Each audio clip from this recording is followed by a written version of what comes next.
wonder if I never knew that you could just drink chicken broth like you do, or if I just forgot that it existed. Yeah, it's just like chicken noodle soup minus the noodles. Well, you're drinking chicken tea. Chicken tea, yeah. Yeah, I don't know about that. I think it's delicious. What's the biggest thing you ever forgot existed? Oh, I don't know. I think we were talking recently and we were having popcorn and I was saying, oh, this would be so good if there was like kind of a sweet coating on it. And then you're like, yeah, like caramel popcorn. And I was like, oh yeah, that is a thing. Or like kettle corn or candy popcorn. Yeah. I completely forgot that was a thing. That's funny. I once saw a video of this astronaut and he was giving a lecture or something just on Earth. And he had, I don't know if it was a pen or a glass of water, and he just kind of moved his hand out and let go of it, and then went to do something else, and then it fell to the ground, and he was like, oh yeah, gravity. He forgot gravity existed. He was just going to like leave it in the air and grab it again when he needed it. That's pretty big to forget. Oh, yeah. I also forgot cannons existed once. Really? Yeah, because I was talking about something, I don't know why it came up, and I was like, wouldn't it be cool though if like for boats and stuff, if they had like real big bullets and they shot that out and also like smashed through it. And then I realized like, oh, that's a cannon. That exists. That's a thing. Yeah, so sweet popcorn and cannons are the two biggest things I forgot. Those are like not things that come up super, super often. Maybe the popcorn more in our house because I eat a lot of popcorn. But not much sweet popcorn. And also not a lot of cannons. No, that's true. Well, now that we've gotten that out of the way, welcome everyone to another episode of I Love This, You Should Too. My name is Indy Caramel Corn Randawa, and with me is my lovely co-host, Samantha Chicken Tea Randawa. It's me! Chicken tea. Chicken tea. Is that what people call the drink you're drinking? Chicken tea? Yeah, do they call it chicken tea? No, it's just like a broth of soup. So if you were to tell someone what you're drinking right now, you would say, I am drinking a broth of soup? I think I'd say I'm drinking a chicken broth. Okay. A mug of chicken broth, not chicken tea. I think it's chicken tea. I'm drinking tea, and you're drinking chicken tea. I think people would be very confused by me saying chicken tea. Chicken juice. No, that sounds even grosser. Chicken milk. No, chicken milk is, of course, eggnog. Yeah. In French, it's chicken milk. I keep getting distracted, but welcome everyone to another episode. And we here at I Love This, You Should Too are a part of the Alberta Podcast Network, which is locally grown and community supported. Today we are doing one of our shorter episodes. Both Samantha and myself will have a spoiler-free thing of the week. And then at the end, Samantha is going to reveal what we will be watching for our big watch next week. And then we'll spend all of next week's episode dissecting this movie. And I have a good idea of what it might be. I think everyone who's ever listened to the podcast knows what we're going to be watching next. I'm excited when we get there. First, let's thank one of our sponsors today. And this episode of I Love This, You Should Too is brought to you by the Alberta Blue Cross. Even if you're a busy business owner with more meetings than hours in a day, you can be calm and collected when your group benefit plan is taken care of by the Alberta Blue Cross. Your employees can manage their own health, dental, life, and disability coverage online, anytime, on any device, making it easier for them and you. To learn more and explore your options, head to ab.bluecross.ca. Well, Samantha, why don't you get us started today? What is your thing of the week? Well, as usual, my thing of the week is a book that I have read, or listened to in this case. It is called Royal Witches, Witchcraft and Nobility in 15th-Century England by Gemma Hollman. And it is about 4 very powerful and influential women in kind of the 15th century who were all accused of witchcraft and kind of what that would have looked like and the reasons why some of those charges may be brought against them. So this is a time, I believe, that is kind of before the mass hysteria against witchcraft in Europe. So how does this look? Is this a time where people are still being burned at the stake or hung, more likely? Possibly burned at the stake, possibly like the nobility would have been beheaded. They would have been spared kind of a more gruesome death of like hanging. Oh, just a nice beheading. Or drawn and quartering or torture or anything like that. So this was kind of a time when science and like unknown kind of like either bodily functions or nature functions that hadn't kind of been studied yet were being confused, and there was like a very fine line between what was science and what was considered like witchcraft. Yeah, see, nowadays, I'm so glad we live in a smarter time when we know that cell phone towers give you COVID and it's controlling your brain. Exactly. But we do not believe that. Do not put a tag on this for COVID misinformation. That was sarcasm. 100% believe in COVID. Of satire. Go back and listen to our December 2020 episodes where we had COVID and fully believe in it. So the 4 women in this book are Joan of Navarre, Eleanor Cobham, Jacquetta of Luxembourg, and Elizabeth Woodville.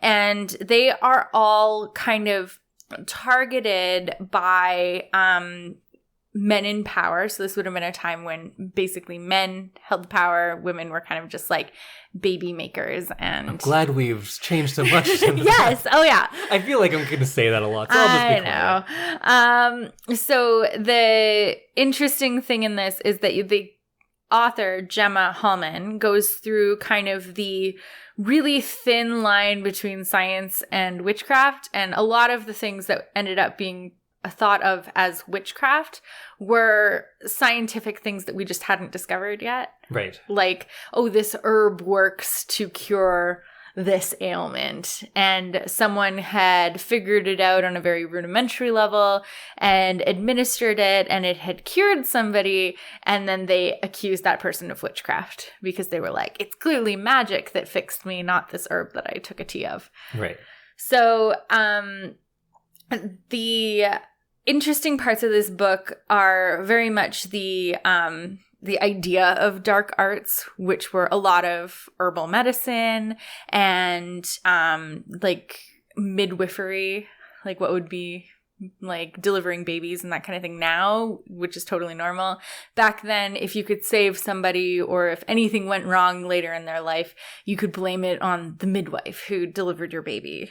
Or if your baby died really quickly after birth, you could blame it on that person who helped your baby along, or the first person to touch your baby, or anything. I'm going to blame my hair on that doctor. Yeah. That asshole. There you go. Go back in time. So despite these women who were a queen of England, a mother of a queen of England, and then some very, very powerful women who were married to very powerful men, were put on trial for witchcraft due to things like being in the wrong place at the wrong time, or being very skilled at medicine or care or any of the herbal remedies like I mentioned. So it's really interesting to see how vulnerable they were at the time and how men wouldn't have thought twice about using them as pawns in order to gain more kind of power.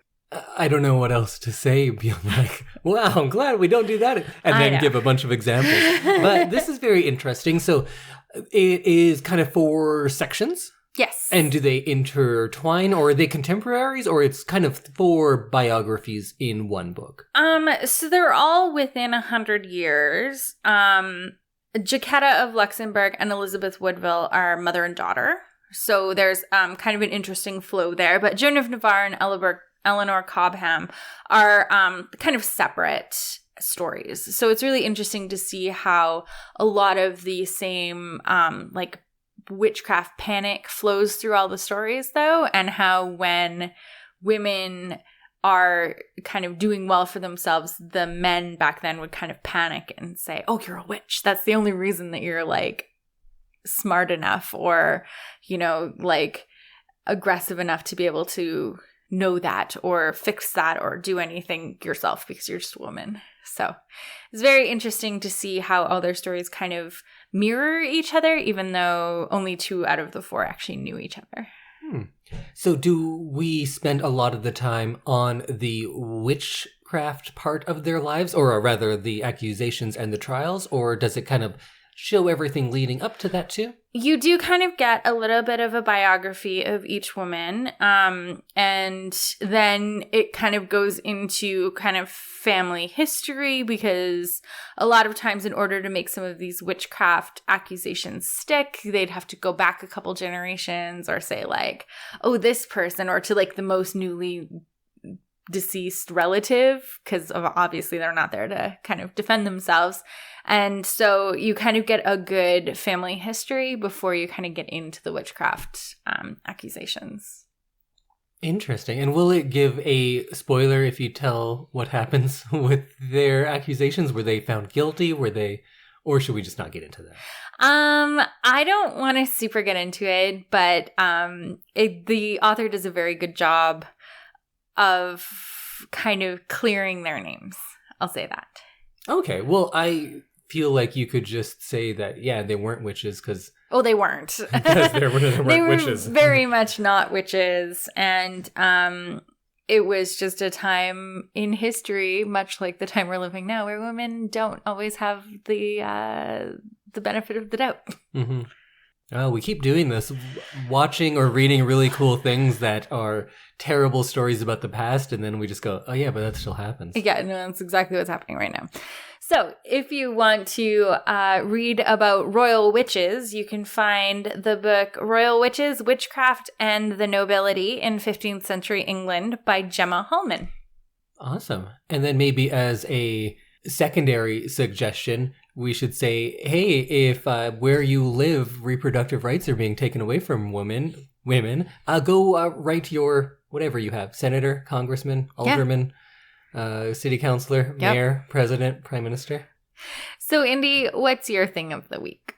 Sadly, it is witch-free. Oh. But my thing of the week is The Kids in the Hall. And I'll start by saying those kids in that hall. This is a sketch comedy show that ran in the very late 80s and through the mid-90s. It is a Canadian production, but ran on HBO and CBS in the US as well, but not nearly as well known there. I should start by saying also that Kids in the Hall is one of my top, probably 5 things to ever be on television. Really? Like, I love it. Wow. I'm a very big fan. I never did it as a thing of the week in the past because I just kept saying, no, we're going to do the show as a full thing. But we've been getting away from TV shows because it's kind of harder to talk about 5 years of television.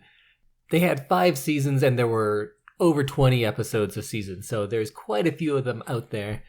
And I'm bringing it up now because while we record this, just 4 days ago, they released a new season. They got a deal with Amazon, and I think it's 8 episodes, and I haven't watched all of it, but I've watched, I think, 6 episodes already, and I surprisingly like the new one. Oh, okay. It's not the old one, but like you can't recapture something like that. I mean, reboots aren't always great, so that's good to hear. So I watched this show way too early. If you know the content of the show, you know it's not for children, but I watched it as a child. I think the first season was on when I was like 4 or something, so I didn't watch it then. But I think as a 10-year-old, I was watching this. That seems too young for some of the stuff that I kind of oversaw while you were just watching it around the house. Yeah, it is. But I think this show, outside of maybe The Simpsons, was the biggest influence on my comedy because at the time, I was also, as a 10-year-old, making little skits and like funny videos and short films and stuff. So I probably more so than other kids was like looking at like, why is something funny? And like working that out in my own head, even if I didn't realize that's what was happening. You've always been a critical thinker. Yeah, maybe. Like deep thoughts for you. And it seemed very different from things like Saturday Night Live, which was on at the time. Oh, I guess it was always on. But there weren't a lot of other sketch comedy things that I was aware of. Because here, it's 5 guys, and they were often playing women, but that wasn't a joke. They played women with dignity. They just were, oh yeah, my character's a woman now. That's all. Interesting. And there wouldn't be any difference to it. And it had a lot of gay characters, but it came from inside gay culture. It wasn't mocking it. And those two things made it very different already because if you remember the 80s and 90s, that's the easiest thing. You're like, oh, women are dumb, huh? What about those queers? That's all it was. There's so much comedy that was like that. Yeah, that seemed to be something that was like kind of the butt of the joke. Yeah, and continued for a very long time. But these guys were doing something so different. And it was also free of any sort of celebrity culture. They're not doing parodies of famous actors or anything like that. I think the only celebrity that they often do impressions of was the Queen of England. Scott Thompson always plays the Queen. And that's a odd celebrity to kind of carry your show. But that's what they went with.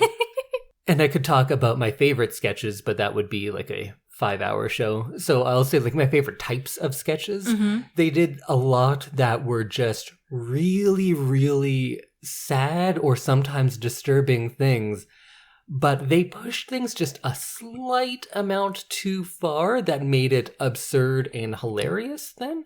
Interesting. Like, it's a fine balance. It really is. And I don't think anyone in the history of comedy has done that as well as the Kids in the Hall. Because there's this one sketch which for some reason I also thought was appropriate to do in grade 9 as my drama monologue. Yeah, you had me watch that one, and it was not something that a grade 9 student should be doing as a monologue. No, and there's words in there that nobody should be saying, but they can because they're coming from within that. But it starts with a father tucking his son in, and he says, "Remember, I could murder you in your sleep. All you have to be is quiet and willing to do it. And son, I'm willing to do it. And I've got quiet shoes." And that's not funny. That's not funny. And then it cuts to the son, and he's going, "Daddy, drink." And he's just talking about his alcoholic father and all the terrible things he said to him. And I get you're out there going, there's nothing funny about that. And maybe on its face there isn't. And Kevin MacDonald, who wrote that sketch, it was almost all things that his father did, in fact, say to him while he was in a drunken rage. Because 4 of the 5 of them had abusive, drunken fathers. And that comes up in this show all the time. And you realize when you're going through this and you're seeing these terrible things, but then you're forced to laugh, you are witnessing or perhaps are a part of therapy. That's what's happening right there. Interesting. Just like you go back to... like Plato is always talking about how you cut the tragedy with the comedy, right? Mm-hmm. That's something that we've known about the dramatic form for a long time, and they do that so well. And I think this is that first place where I learned of that fine line between comedy and tragedy. So many of their skits aren't funny in a traditional way at all, but there's just something about them that makes you laugh. And I think they are responsible for teaching a generation of people to deal with their own personal tragedies by making a joke out of it. Generational trauma? Yes. I did see a lot of like alcoholism and like absentee parents. That's a big theme. The other big one is just businessmen. Right. And they're just mocked in all sorts of different ways because... Poor businessmen. This sketch comedy troupe was like, it's so cliche to say like, oh yeah, but they were punk rock sketch comedy, but it kind of was. It was very anti-establishment. It was all about bringing down the things that we held in high esteem. And The Businessman in like 1989, it was that, right? So sometimes they're outright mocking them. Sometimes there's this one sketch where they are kind of voyageurs on a canoe, and they are paddling in, but they paddle into a business office and they use like bear traps and stuff to catch businessmen. And then it cuts and they're going down the street in a canoe and they're selling suits as they would furs. Like, that doesn't make any sense, but it's hilarious. It seems like you have to see it to find it very funny. And it also seems like a very situational kind of thing of the 80s. Was it the 80s? Into the 90s, but... yeah. I don't know. I see it now, and it is the funniest stuff. Oh. I wonder if this is going to be, if it's going to age well. Because a lot of things that have a lot of content of, like, any minority. In this case, there's a lot of characters who are gay. And you wonder, like, ooh, this is not going to age well because it's going to be very campy and over the top. And much of the time, it is. But I do feel like it doesn't suffer from being an older show. Interesting. So much of the stuff is so absurd and not attached to reality in any form. It doesn't really matter when it is. It's just like their outfits and hair that are the only thing that really anchor it. And then with their like more outlandish gay characters, you're always willing to like give them the benefit of the doubt because it is written and performed by a gay man. So you're like, if he thinks it's funny, it's kind of okay if I laugh too. Yeah, that's and fair. It's not playing on those cliches. Or maybe it is playing on the cliches, but it's turning them on their head and kind of coming at it from a very different way. It's like and a reclamation. Yeah, absolutely. Those And characters. they use the F word, that F word, not fuck, because I can say fuck all I want. I don't say the other one. No. And they use that all the time in that show. And the first few times you hear it, you're watching it now. Jarring. It is jarring. And then you see where they're coming from, why it's being used, and you're like, okay, yeah, go forth, my good man. And another type of sketch that I really loved is when they do these really bizarre, cerebral, like almost art films. There is one called Love and Sausages, and I don't even know how to describe that one, but there's another one, I'm not sure the name of it, but the premise is there's just an old man in a house, and then people keep coming up to him and thanking him for not letting the monkeys out. What? And then there's this, so you presume there is this room or floor of his house that is full of monkeys who want to get out, and he keeps them locked up. And that is both his curse and his duty, but then also he lords this over the town, and he's like, oh, maybe I'll let the monkeys out tomorrow. And people get all scared, and he's like, ha ha. Not this time. Not yet. What? So he just has this power over the town. That sounds so scary. It is. And it makes no sense, and it's hilarious. Or there's one where you're in a factory kind of assembly line, and it's the shift is changing over, and a group of men comes in and replaces the other group, and they just lay with their arms motionless in a vat of dead fish. And they're like, oh, okay, I guess it's our time to lay with our arms motionless in a vat of dead fish. And that's it. And then they're just talking about like how automation is going to take their job away. And it's so bizarre, but you find little nuggets of truth and satire in these like truly nonsensical, bizarre things. And I would be remiss if I don't mention maybe my favorite sketch ever. And it's not even much of a sketch. It's just a monologue. It's Bruce McCullough, and he's talking like directly to the camera, and he's a bank employee. And this character has the most specific form of anti-establishment rage that is both toothless and scathing. And he's talking about like, could you believe I work at the bank? Yeah, me, right? And he's like, so clearly believes he's above it.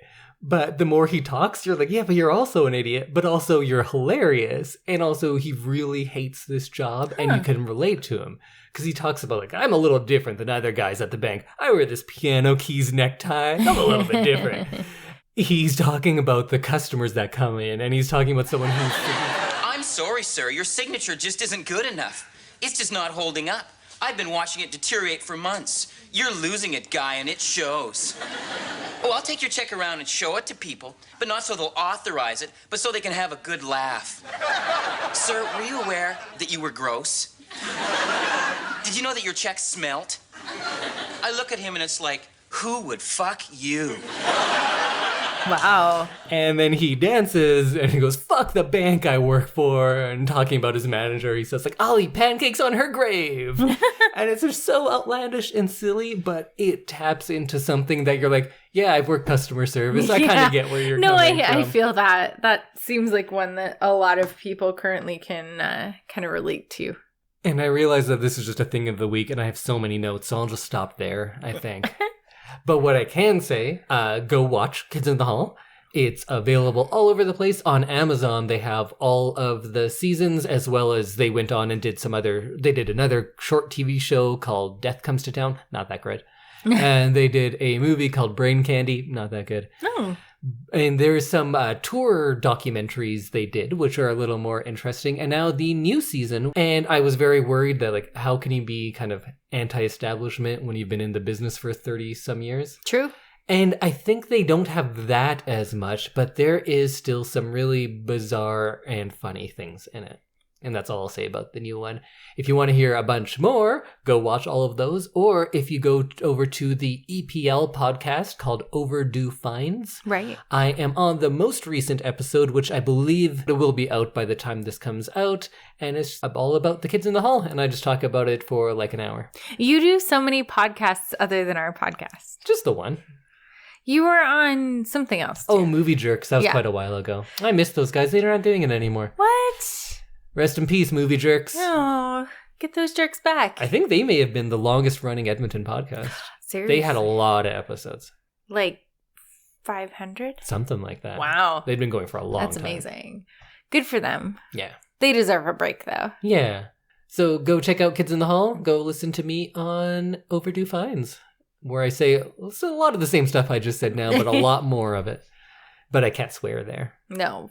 I said, F the bank. So our second sponsor of the podcast is the Edmonton Community Foundation and the Well Endowed podcast, hosted by Andrew Paul and Elizabeth Bonkink, produced by Lisa Pruden, explores the impact of passionate people who are working to make Edmonton a strong and vibrant city to live in. The Edmonton Community Foundation helps people create endowment funds, and the podcast tells the stories of how those endowments intersect with the community. You can subscribe to the Well Endowed podcast at thewellendowedpodcast.com. All right, Samantha, we've been waiting in anticipation for long enough. What are we going to be watching for the big watch next week? Well, we're going to be watching Step Up number 5. Yay, Step Up All In. Is that right? Yes. So, as usual, because these are so formulaic and we can kind of already guess what's going to happen in them, I haven't watched a trailer, and I also haven't read a synopsis of it, but I can tell you about the movie poster. And really, there's been 2 plots in all of these movies that they just keep kind of going over. Yeah, exactly. So, Moose is on the cover. Nice. There is a girl in a halter top with no midriff and short shorts. She has no midriff, or the shirt has no midriff? The shirt has no, she has a midriff. Okay, cool. It's showing her midriff, I guess. Gotcha. And there is a shirtless man in black jeans. And then there are various people jumping around in the background. And good to know for all of you out there, I just looked it up on YouTube, and you can watch the whole movie on YouTube. Oh, well. For free. That tells me that nobody cares about this movie. Yeah. You can also buy or rent it on YouTube if you want to pay the money. Why not give more money to the good people at YouTube? YouTube? That's surprising that nobody cares about it, because it was $35 million to make, but it made $86.1 million in the box office. Wow. So you'd think that they'd care a little bit more about this movie, but... So kind of the opposite of the last movie we did, The Iron Giant, which cost a lot more than it made. Yeah. Which just goes to show capitalism doesn't work. Exactly. And if fuck the bank. Step Up All In makes more money than The Iron Giant, there's something wrong with your system. It's very true. We haven't even seen this movie yet, and we both agree with that. Yeah. Fuck the bank. So the tagline on the poster is, "Every step has led to this." Oh, so this is kind of like making it sound like the big final movie. I think this is the finale. And so then I'm looking in the background here, and I'm going to turn my computer to Indy. Doesn't this look like Vegas? Yeah, that's definitely Vegas. So I wonder if this is set in Vegas. That makes sense. But yes, she is kind of like glittery. Yeah. Is that the same guy from the last movie, or did they all just look alike? So I can answer that. Is that the same woman from the last? In this movie, we will have a visit from Camille Gage, who is Tyler Gage's sister, who was in 1 and 3. Okay. We have a revisiting from Andy West, who is in number 2, The Streets. Right. Moose will be back. Moose. We love Moose. Jenny Kiddo will be back. Hair will be back. Oh, you gotta have care. Monster will be back. I don't know who that is, but yeah. Vlad with 2 Ds will be back. Don't know who that is. Is that the robot guy? I don't remember. And then the Santiago twins will be back. Oh, they were kind of fun. Yeah, they were fun. Sean will be back, who was Sean? the love interest in the last movie. I don't like him. And Eddie. Oh, Eddie's my least favorite character of all of the Step Up movies. He was maybe. the angry server who got fired, right? Yeah, he was the best friend. Yeah, okay. Who was angry about nothing constantly. And then we have new characters, Alexa with 2 X's, and Jasper. Okay. So thank you to whoever at Wikipedia made this fabulous chart of reoccurring characters in these movies, because it helps me read but not actually read anything about the plot. Well, all I care about is that Moose is back. Moose! Adam Savani, is that his name? Adam G. Savani. Yeah, he's our boy. He's on the poster, so I'm hoping that he's in at least 40% of the movie. He should be the lead. He should. If they're making this like the big final movie, there's no better person to anchor it if you can't get Channing Tatum. Moose has been the through line for more of it than anyone. True. Also, he's the most engaging character. And he's fun, and he doesn't just rely on his abs as a personality trait. Yeah. He relies on his hair and his dancing. Yeah. And he's funny. I love Moose. Funny. I don't want you to guess what the movie's going to be because about. we all know what the movie's going to be about. Yeah. Although this might be a bit different because they're already established characters. Yes. So it might be a little different. Do you want to do a small guess? Not really. Yeah, sure. Why not? All of the movies are, I'm a bad boy who does street dancing. Not me. I'm a privileged girl who does ballet. And then they learn from each other and then they succeed. Or some variation on that. But this one, since we're established characters already, I think it's going to be more about the competition of dance, I hope. I hope they will get away from the love story as much as they can. And it'll just be about all of these all-stars are coming together to do a big battle, probably in Vegas, and they are just going to dance it out, and I hope that it relies much more heavily on dancing and less on manufactured conflict. I also hope that Moose has a happily ever after. I think Moose just being Moose is happily ever after. What do you think? I think you are correct. I think that there's going to be some kind of competition that either forces everyone to work together as one team as opposed to like a bunch of teams. Because we've seen a bunch of dance crews over the last like 4 movies. So I wonder if it's like they're competing against some other big crew and they have to bring everyone together and overcome working in different styles of dance. I don't know. That might not even make sense, but it's something. I think that's what it must be. I just worry that it's going to be more about Sean and his crew. What were they called? The mob? The mob. I worry it's going to be more mob than pirates. I want the House of Pirates. Those are my boys. What if they make a whole new crew? Oh, that'd be good. Yeah. The mob pirates. The mob pirates, yeah. The pirate mob. Oh, see, that's a good name. It's not bad. It's not bad. I miss the Red Bucket Kids, though. So if you are following along and doing your homework, you can watch Step Up number 5, Step Up All In, from 2014. And apparently it's just on YouTube and you can just watch it all the way through. Yeah, it's on some of the other streaming services where you have to pay to rent it. It's on Netflix in certain countries. So yeah, just watch it on YouTube for free. Sounds good. And we'll see you back next week when we discuss Step Up All In and the return of Moose. Moose! Bye, everyone. Fuck the bank. I'll eat pancakes on her grave. Fuck the bank.